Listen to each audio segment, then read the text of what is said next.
Hello, my name is Miss PewDiePie. Here we learn to kids how to do videos on YouTube. Some learn how to game, other people learn humor podcast, etc. So I break the fourth wall to ask you if you want to kids too. Miss, I unintentionally filmed a dead body in the seaside forest and it made a crazy bad buzz. Can you help me by apparently criticizing? Okay, but I must do fast. Hello. Okay. Here.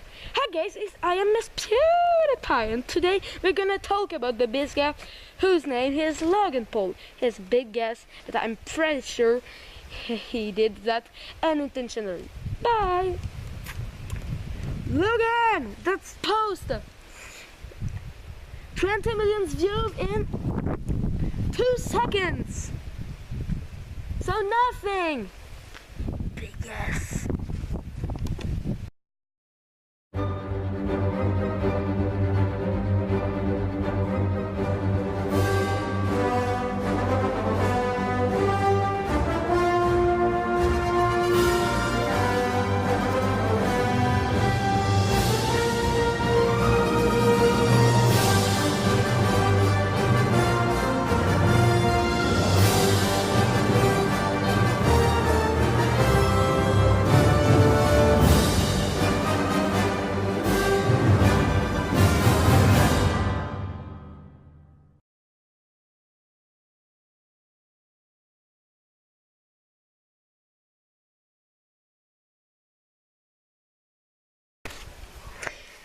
Salut à tous, c'est le Grand Cayman.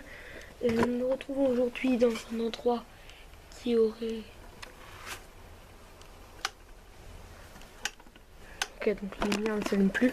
Un endroit qui aurait abrité pas mal de phénomènes paranormaux, notamment l'apparition d'enfants avec des facultés précoces, des facultés inimaginables, comme une fille qui pouvait... flotter dans les airs, donc qui était plus légère que l'air, un enfant invisible, un homme qui peut projeter ses rêves, bon, je vais vous dire, au départ c'était en fait pour faire du putaclic que je voulais, mais en fait non, en fait je me suis dit je dois pas m'égarer de mes concepts habituels, donc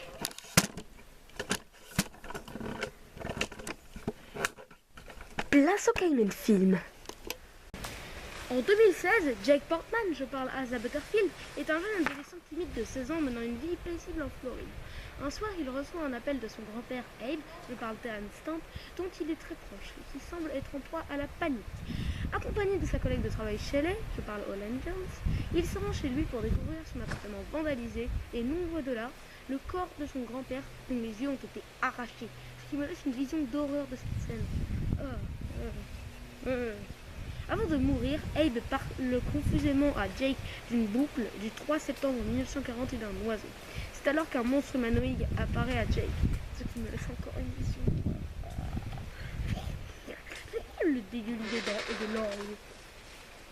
Image. Pour bien vous dégoûter.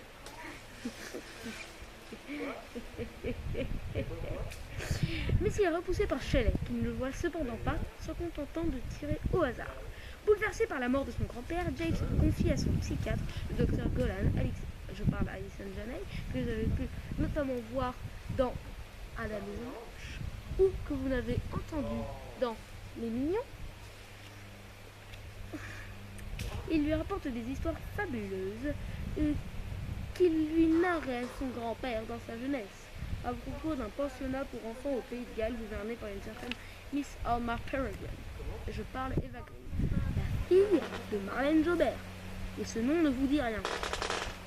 Donc l'actrice préférée de Tim Burton. Ah bah ceux qui pensaient que c'était Johnny Depp, des enfants doués de capacités surnaturelles qui y vivaient, ainsi que de sa chasse effrénée de monstres dont la description correspond à celui vu par Jake après la mort de Dave. Ses parents s'inquiétant de son mental, le docteur Golan conseille à Jake de se rendre sur les lieux de ce pensionnat, peut-être encore existant afin de tourner définitivement la porte. Jake et son père Frank, je parle Chris O'Dowd, O'Dowd. Ils se rendent donc au village de Cairnholm, perdu sur une île du Pays de Galles. Deux enfants de l'île conduisent alors Jake vers le pensionnat qui est en ruine, détruit par un bombardement de la Luftwaffe le soir du 3 septembre 1943. Il apprend que les locaux de la directrice et ses pensionnaires ont alors tous été tués.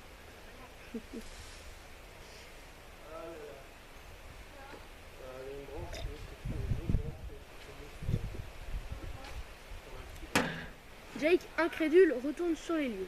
Cependant, il n'y est plus seul. Les enfants sont présents et semblent l'attendre. Terrifié, Jake prend la fuite. Il trébuche chez sa somme contre un rocher.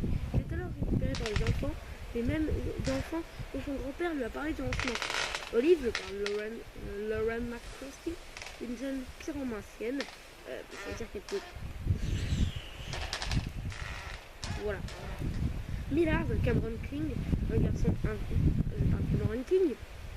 garçon invisible, dont je vous parlais dans l'intro de cette vidéo, donc elle ne servait pas totalement à rien. Brown, je parle Pixie Davis, une petite fille douée d'une force colossale, les jumeaux, Joseph et Thomas Odwell, deux enfants, j'ai encore une vision d'horreur du moment où ils enlèvent leur masque. Vous pensez que j'allais le faire? Eh ben d'accord, je vais le faire. Alors, vous l'avez vu? C'était marrant. Alors, deux enfants complètement masqués et Emma, je parle Ella Purnell, qui a la particularité de flotter dans les airs. Donc, on parle du lézard, elle est plus légère que l'air. Les enfants font entrer Jake dans une caverne, affirmant que c'est le chemin d'accès à une boucle. Cependant, Jake prend peur et s'enfuit pour retourner au village de Cairnholm. Or, tout semble y avoir changé. L'hôtel où il réside est en estaminet et son père ne s'y trouve pas. Alors que les habitants le menacent, car ils ne savent pas qui il est, en disant pourtant qu'il pourrait être un espion quand même. Jake est secouru par les enfants qu'il a rencontrés. Ces derniers lui apprennent qu'il n'est plus en 2016 mais en 1943, le 3 septembre précisément. Donc le grand-père était pas fou d'âge en fait. Il conduit Jake donc au pensionnat et bel et bien en place et dirigé par Miss Emma Peregrine elle-même. Cette dernière accueille Jake, lui présentant le pensionnaire. Il ne connaît pas et le présentant avec son nom Brume ou Ambrine au Québec. Ah bah je te parle, moi je te parle d'une Ambrine, pas d'une Embrume. Les Embrumes là c'est pour les connards de français.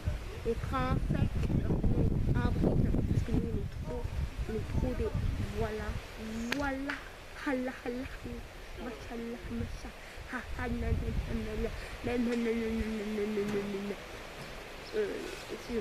en plus de la capacité à se transformer en oiseau, un faucon pèlerin dans le cas de Miss Peregrine, elle possède le don de manipuler le temps. Pour protéger tous les enfants particuliers de la persécution xénophobe, à chaque fin de journée, elle fait remonter le temps de 24 heures. Les pensionnaires vivent donc en boucle la journée du 3 septembre 1943, celle la même qui se termine par le bombardement allemand.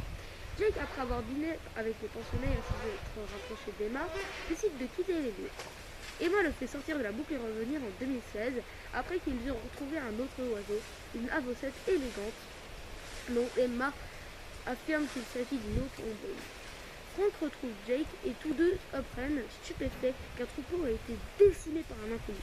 Frank décide de ne plus laisser Jake sans surveillance et son fils finit par s'échapper alors qu'il fait une sieste. Jake retourne dans la boucle et rejoint le pensionnat où il apprend que l'avocette trouvée par Emma est bel et bien une ombrine. Miss Avocette, je parle Julie Dench.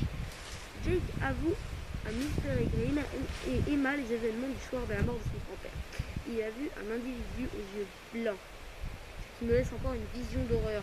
Le même genre qu'un groupe de personnes qu'Abe semblait traquer en raison du danger qu'il faisait peser sur les particuliers. Emma l'emmène alors dans sa cachette, l'épave du navire Augusta.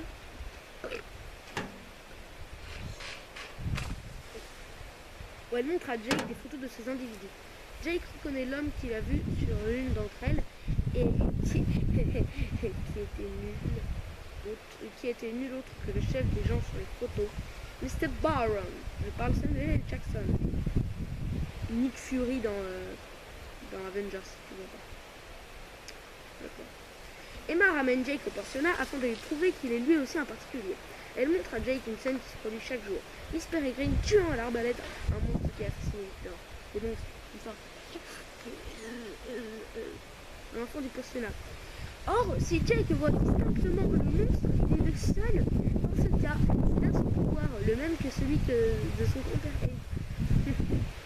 Miss Peregrine lui explique que des années auparavant, un groupe de particuliers renégats, mené par Mr. Baron, ont cherché à acquérir l'immortalité en s'emparant des pouvoirs d'une ombrume morte durant l'expérience. Ce fut un échec.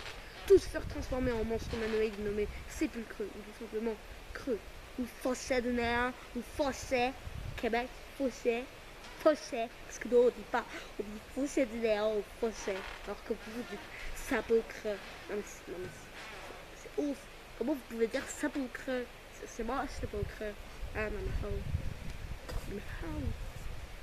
Pour retrouver forme humaine, ces créatures doivent se repaître Dieu d'une façon. Ce qui donne une scène des plus glauques et des plus mâles. Avec les pires effets spéciaux du cinéma. À ridiculiser ce film. J'ai plus eu peur depuis. Bon là je suis en train de mentir. Pour retrouver forme. Ah. C'est pourquoi ils ont attaqué la boucle de Miss Avocet. Alors qu'après avoir appris qu'un creux sur l'île, après que Jake mentionna à propos des moutons morts, disant que les creux s'attaquent aussi à tout ce qui est sur leur passage, les enfants du pensionnat et les deux ombrumes décident de chercher une nouvelle cachette. Jake choisit de revenir en 2016, considérant être inutile dans le combat contre les sépulcres. Cependant, il s'enfuit pour prévenir Miss Peregrine et ses pensionnaires que l'imminence de l'attaque du monstre nommé John Lamont, je parle de rappeur très bref, il se transforme sous ses yeux en le Dr. Golem, avant de révéler sa véritable identité, Mr. Baron. Ce dernier a suivi Jake depuis le début avant de l'obtenir la boucle de Miss Peregrine. Au début, il voulait l'adresse par Abe, mais Mr. Malfoy, un creux, et celui qui est sur l'île, l'a suivi, impatient de lui manger les yeux avant que Baron arrive. Alors Baron a dû jouer les psychiatres pour que Jake puisse lui montrer le chemin de la boucle. Mr. Baron cherche à capturer de nouvelles ombrumes afin de réitérer son expérience pour acquérir la vie éternelle avec plusieurs ombrumes au lieu d'une seule. Il accepte de libérer Jake, en échange de quoi Miss Peregrine se constitue prisonnière. Peu après son départ, Mr. Malfoy attaque le pensionnat, tuant Miss Avocet et manquant de faire de même avec Enoch, un autre pensionnaire appréciant peu Jake. Tous parviennent néanmoins à s'enfuir en mettant à profit le bombardement allemand qui tue Malfoy en fermant la boucle. Les enfants décident ensuite de se rendre à Blackpool, une ville du Royaume-Uni, là où se trouvent Mr. Baron et Miss Peregrine. En renflouant l'Augusta grâce au pouvoir des mags qui contrôlent l'air. Arrivés à destination, une boucle créée en 2016, l'année exacte de Jake passe son année de naissance. Ils attirent à l'extérieur 4 sépulcreux qui accompagnent 2 des hommes de main de Mr. Baron et parviennent à éliminer 3 d'entre eux, y compris des hommes de main. Ils prennent ensuite d'assaut le repère de Baron.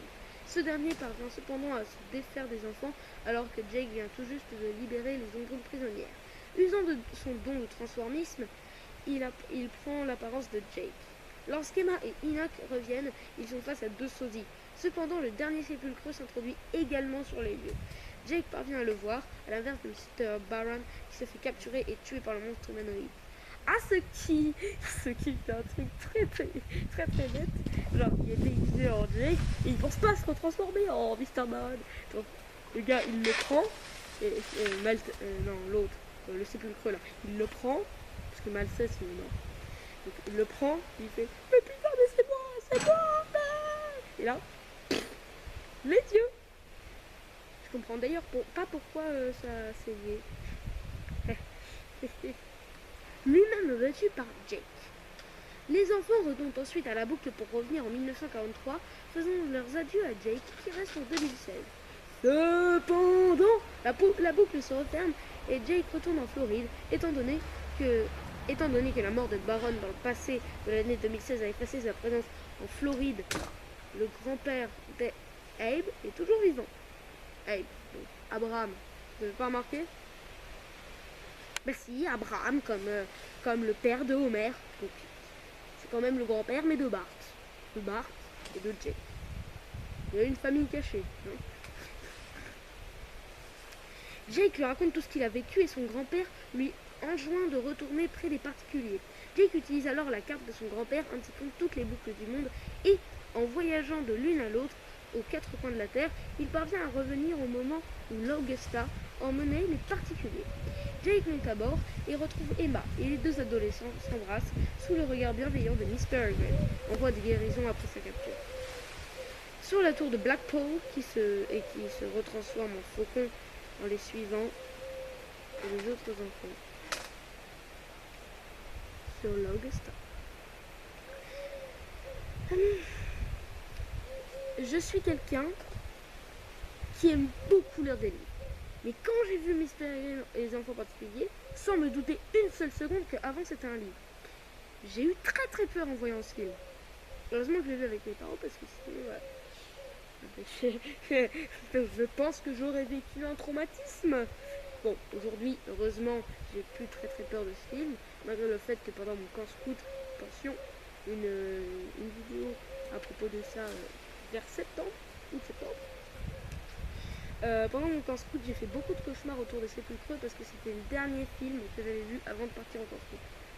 Donc, bonjour l'ambiance avec les gens de ma tante. Quel est ce reste? Donc voilà, la vidéo est terminée. Tu peux t'abonner, mettre un pouce bleu si t'as aimé, partager la vidéo, t'abonner, te réabonner, te redésabonner, te réabonner, bon, voilà. Et faire un petit lien sur Tipeee aussi.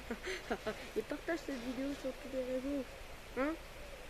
Voilà. À plus!